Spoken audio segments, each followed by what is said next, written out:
Lagunya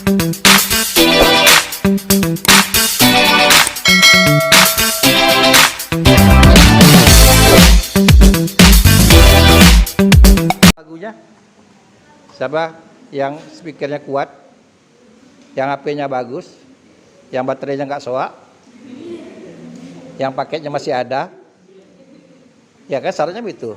HP-nya bagus, baterainya nggak soak, paketnya masih ada.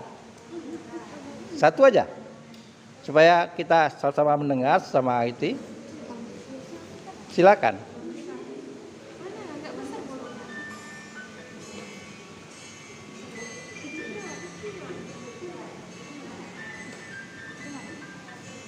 Kita ada speaker ya.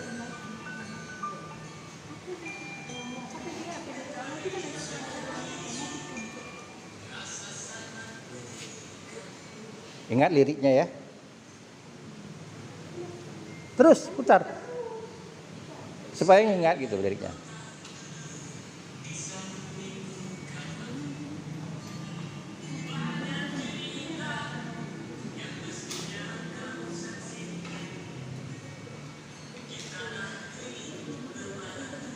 Dah stop situ dulu. Satu bait kan? Ya kan? Nah, stop situ dulu. Nanti kita lanjutkan. Nah, sekarang satu bait itu kita cermati. Yang pertama, apakah bait itu sudah ideal atau tidak? Tadi kemarin kan saya katakan bahwa bait itu sebetulnya sama dengan paragraf dalam bentuk tulisan. Apakah sudah unity dia, satu ide dia, atau dua ide disampaikannya? Kalau dia dua ide, berarti bait itu harus dipecahkan. Paham?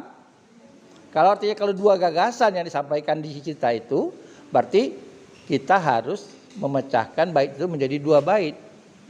Tapi kalau satu, berarti udah oke. Paham? Nah, itu ide ya.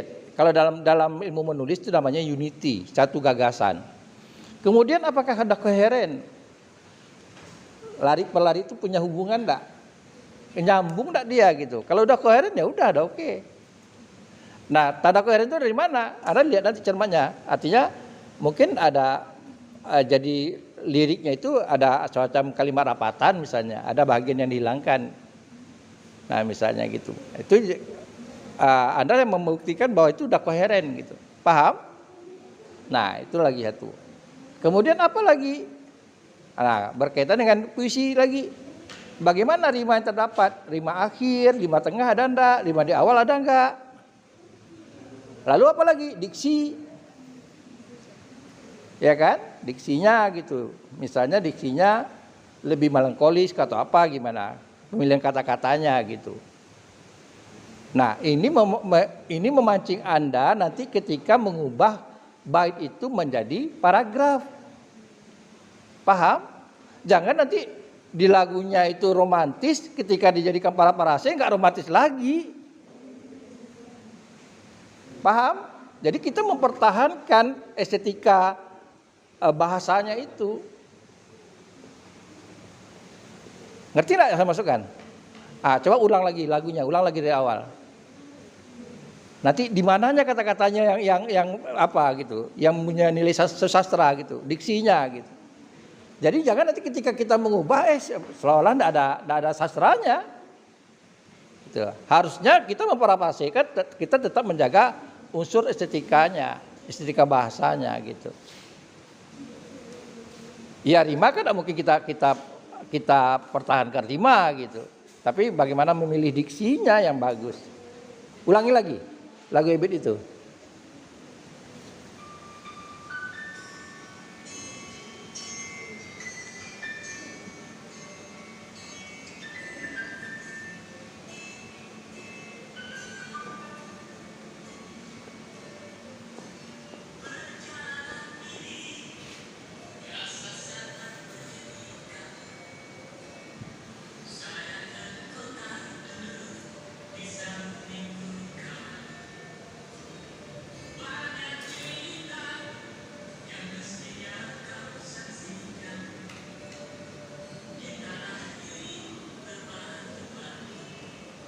Habis kan? Nah, oke. Matikan. Nah, coba kalau menurut Anda itu bagaimana? Coba secara lisan dulu parafrasikan. Coba, siapa mau coba memparafrasikan secara lisan? Apa cerita di bait itu?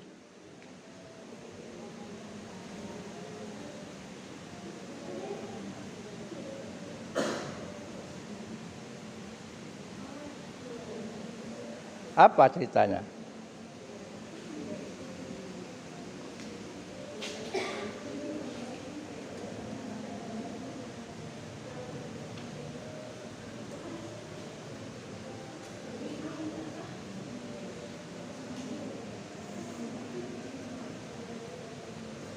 Siapa mau coba?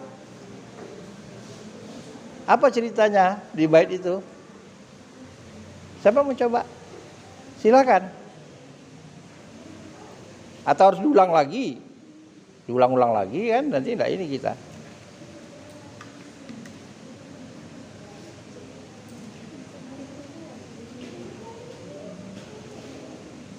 Ingat ya, memparafrasikan tuh kalau dia 4 larik, bukan baru 4 larik.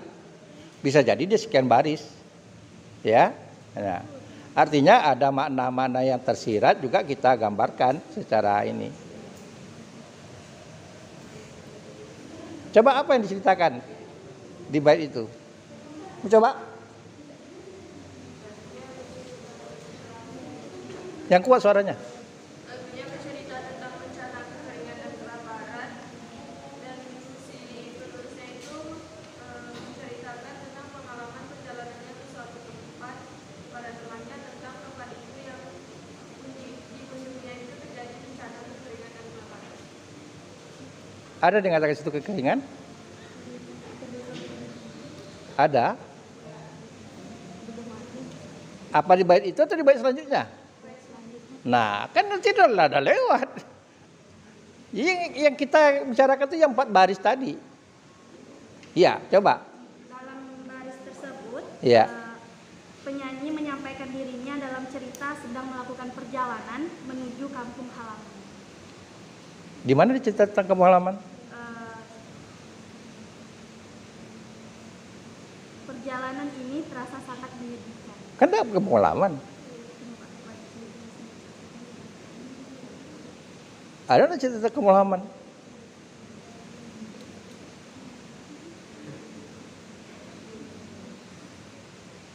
Kan nggak ada bicara tentang kampung halaman. Nah, coba siapa lagi? Ayo coba. Nampaknya mudah, tapi jangan lari dari konteks itu gitu. Yang boleh kita jelaskan, mungkin ada pesan yang secara implisit disampaikannya gitu.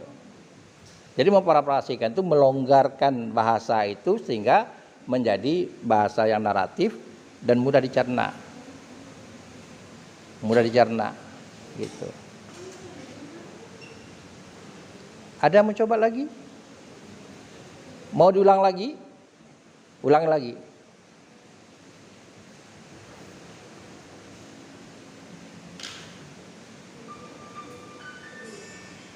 Jangan terlena dengan instrumennya. Kita ke liriknya.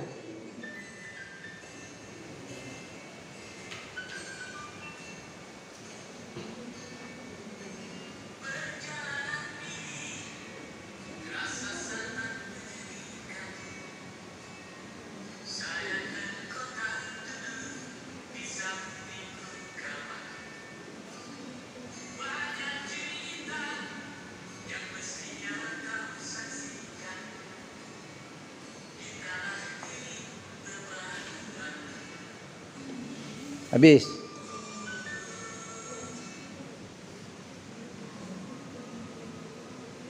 Coba bagaimana proses apa ya? Apa yang mau disampaikannya?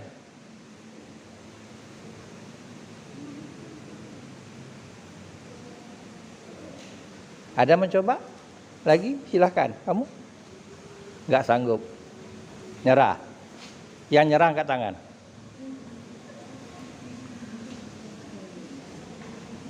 Belakang?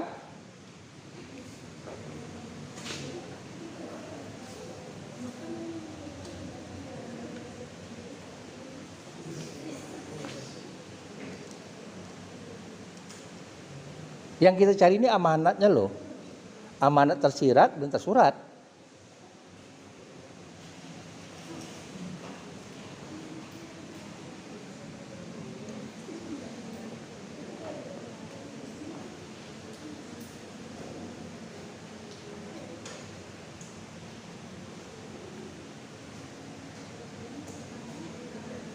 Siapa mau coba lagi? Iya.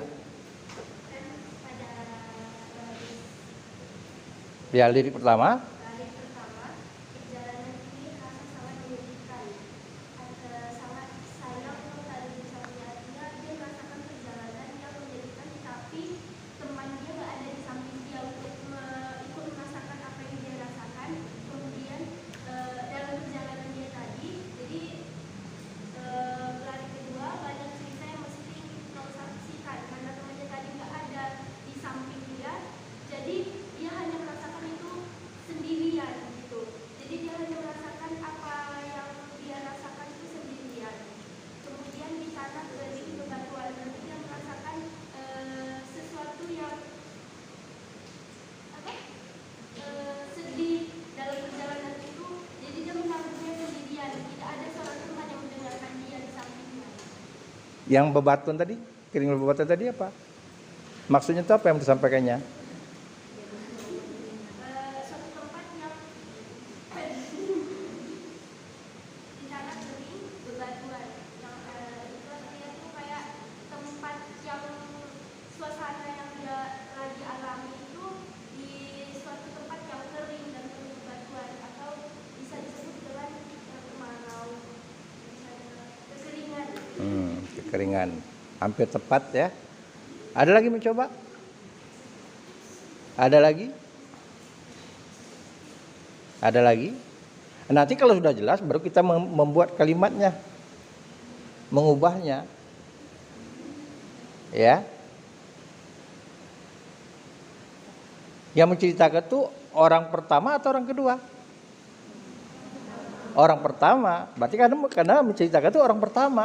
Anda harus jadi, Anda yang jadi orang pertama gitu.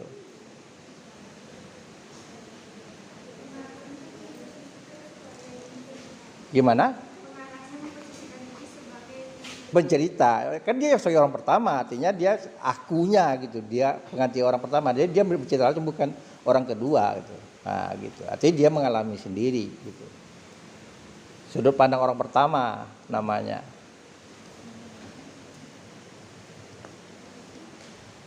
Oke, mungkin terasakan seperti kita kalian itu orang bisu yang berasian, terasakan cuman belum dituangkan. Coba tuangkan dalam sebuah paragraf. Mau berapa kalimat silakan, yang penting tidak lari dari itu. Tidak melebar dari liriknya itu. Gimana? Satu paragraf. Iya, satu bait yang bait tadi tuh coba ditransfer dari satu paragraf. Bait pertama tadi coba transfer dulu satu paragraf. Kalau sudah mengerti tinggal melanjutkan aja lagi. Paham? Nah, coba diubah jadi satu paragraf sehingga kejelasannya lirik tadi itu dengan kejelasan apa Anda sama gitu. Ya. Kan kalau namanya puisi dia kan lebih padat, lebih singkat. Maknanya tuh bisa saja maknanya jadi makna meluas, makna konotatif, ya kan? Tapi ketika kita parafrasekan bisa jadi maknanya makna denotatif, lebih transparan lagi gitu.